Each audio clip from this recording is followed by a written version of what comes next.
Unsolved. Episode 210, JonBenet Case, Intruder versus Ramsey.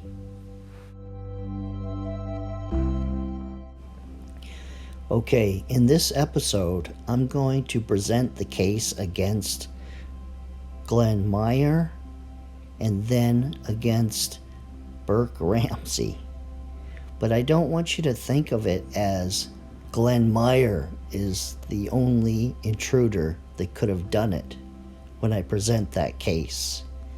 And I don't want you to think that Burke Ramsey is the only person that could have done it. It could be John, it could be Patsy. This is about an intruder versus a Ramsey. That's what this video is about. So I first will present my case or a scenario with Glenn Meyer.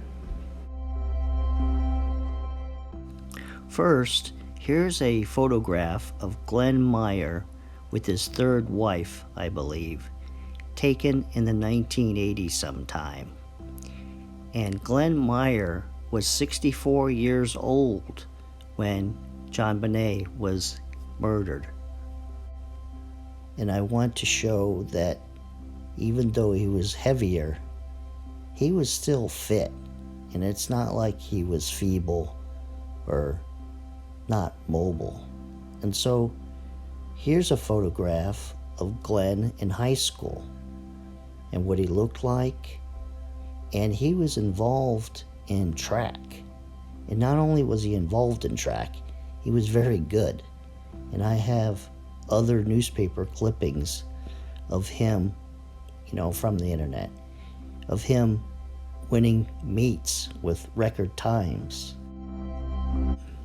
And so I present this newspaper clipping just to show that he was athletic and he was on the track team at Butler University in the early 1950s.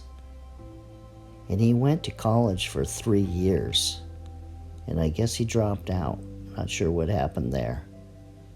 And then I believe he went to Korea. And he probably was in Korea after the war, after the truce in 1953, or the cease fighting. And here you can see from this National Enquirer article that Meyer battled mental illness, was drowning in debt, and had a history of violence. And they obtained court documents that showed that he was arrested in 1991 for assault in a domestic violence case and ordered to attend anger counseling. And in August 1995, he was sued for owing more than $24,000. Another thing that I want to point out, in the in cold blood murders of the Clutter family, with the killers Hickok and Smith, they were there to rob them, but Hickok wanted to rape one of the teenage girls in the family, and he attempted to do that. So just because it's a certain kind of crime, like a ransom kidnapping, doesn't mean that these predators won't have other things that they want to do. So in the Glenn Meyer scenario, he was in debt, and so he was telling himself that he was going over there to kidnap and ransom JonBenet. And this was on his mind for a while.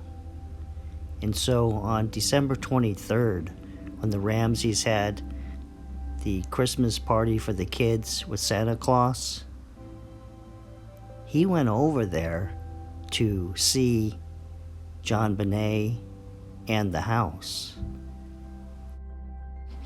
And I believe he might have been the one to tell JonBenet that Santa Claus would visit her on Christmas night and to keep it a secret. So everything kind of makes sense. Glenn Meyer knew about John Ramsey and JonBenet through the Barnhills, and he knew, like, John came and got the bicycle for JonBenet for Christmas morning, and so he probably knew that they were out or going to be out going to the White's house, and he knew John was from the South. He probably didn't know John was as rich as he was, and everything kind of fits. And then Christmas was a good time for him to break in and get JonBenet. Glenn also knew that the Barnhills were watching JonBenet's dog and that they were going away on a trip. And so at 9 o'clock on Christmas night, Glenn Meyer tells the Barnhills that he doesn't feel well and he's going to bed down in the basement in his room. And 10 minutes later, he slips out, heads over to the Ramsey's house, either enters their house with a key or an open door or window, or he does go through the basement window. After he enters the house, he immediately writes the ransom note, and he decides to write it to John. He addresses it Mr. Ramsey, and he's a college-educated man, and he can write, and he's thinking about John, and so that's how it ends with the 3 John statements. And the Ramseys left the Whites' dinner party around 9 o'clock, and they stopped at 3 different places, and Patsy spoke to the people when they dropped off the presents. So the earliest they got home would have been around 9:30, but it would have been more like 10. And so he would have had time, 20 minutes or more, to write this ransom note. And then after he wrote the ransom note, he went to the basement and he hid down there until the Ramseys got home. And he waited until he stopped hearing noises above. And then he went upstairs and he got JonBenet. And once he got JonBenet and took her downstairs and down into the basement, he had a different idea. He decided to molest her and torture her. And so he broke the paintbrush, he made the garrote, and he killed her. And after he killed her, he put her in the blanket and put her in the wine cellar and left.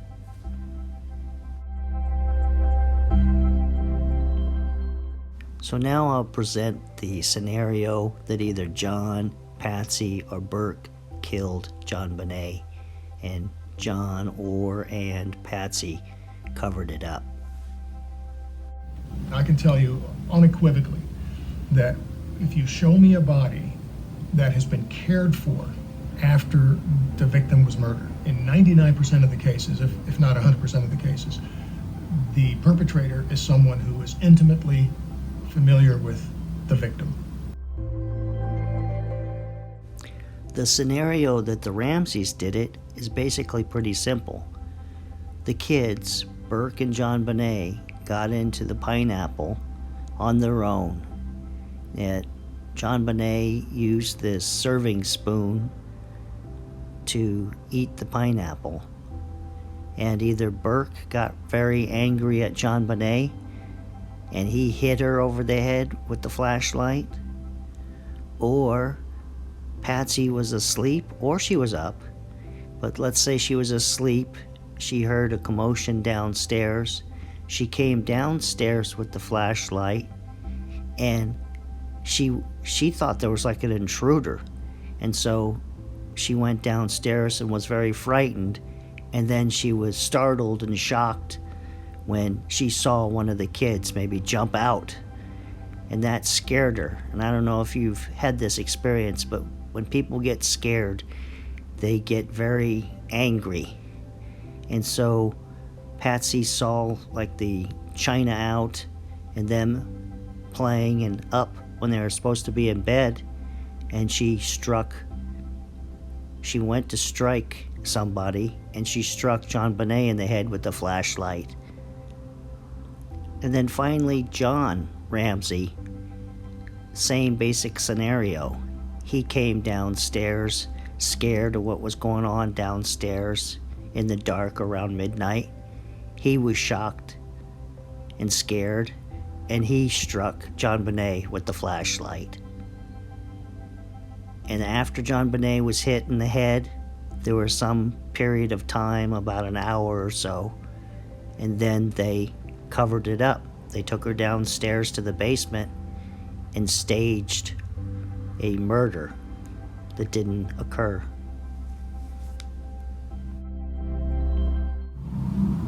There's no doubt in my mind that a flashlight that was in the kitchen on the counter was used, and that head of the flashlight fits just absolutely perfectly into that rectangular fracture. I don't know if you've watched the interview with Burke about the bowl of pineapple, but he kind of refuses to acknowledge that it's pineapple in the bowl when he knows it's pineapple. And another odd thing about it, what he thinks is odd is the serving spoon in the pineapple. And what that makes me think is Patsy might have been angry that the serving spoon was used. John Ramsey, Navy veteran, yachtsman, sailboat extraordinaire, racing sailboats, owner of several sailboats or yachts at different times, who carried JonBenet's dead body upstairs, fell down on the floor and was kissing her dead body, and who has seen photos of JonBenet dead and other gruesome photos, provided this answer when asked about the knot. Paintbrush, Garrett. I have not. Is there any reason why you haven't? It's very painful for me. I think John is lying, and I think he's the only suspect that has made that knot before. I think he's made that knot multiple times in his lifetime. Well, you probably have heard me say this before. Nonetheless, if an intruder did not go through that basement window and window well, either coming in or going out, then it definitely points directly at one of the Ramseys, John or Patsy, opening it up and making it look like they did. There's no other explanation.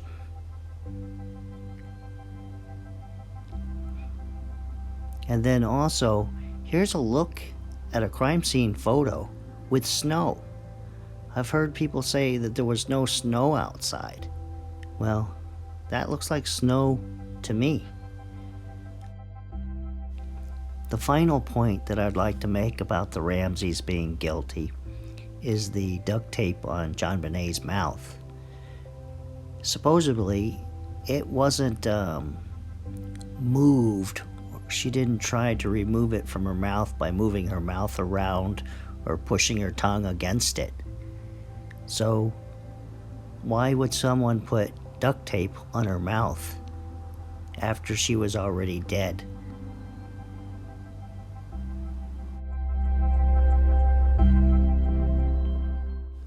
Well, this ends this episode of Unsolved, and the purpose of this video was to present an opportunity for discussion about an intruder versus one of the Ramseys committing this crime.